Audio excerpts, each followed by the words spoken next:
Regarding the need for architecture governance in TOGAF framework,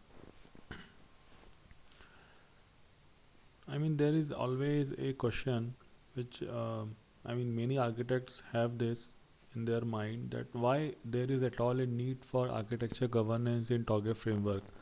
So, many developers also, see this uh, kind of confusion, like why there is at all a need for architecture governance if they have the processes and everything in is in place and people are doing hard work, then why there is a need for architecture governance.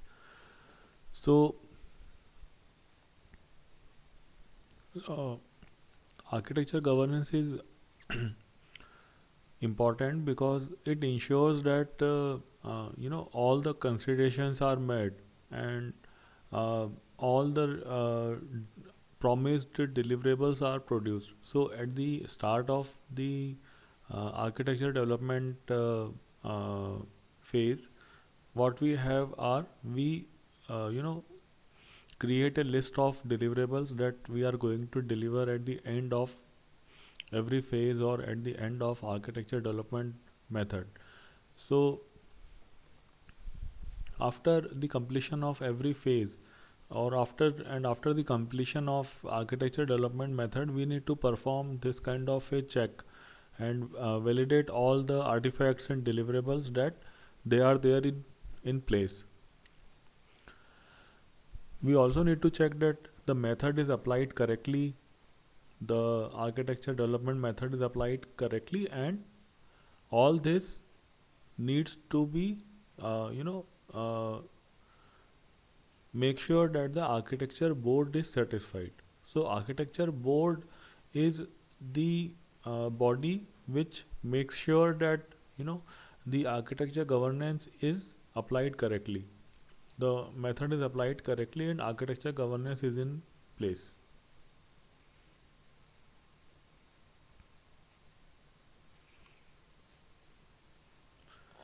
Plus we need to make sure that all the processes, all the artifacts, and all the uh, reference data, process status is in place.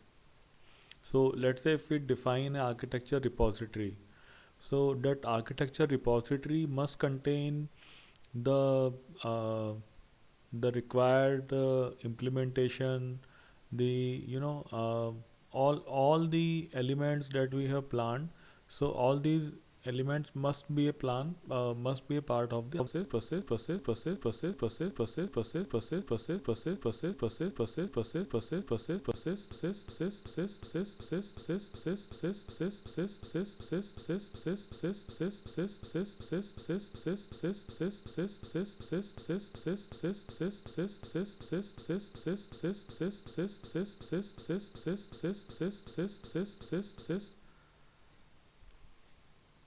It also contains the process status.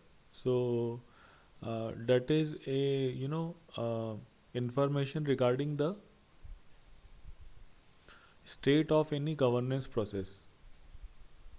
For example, compliance request or compliance assessment.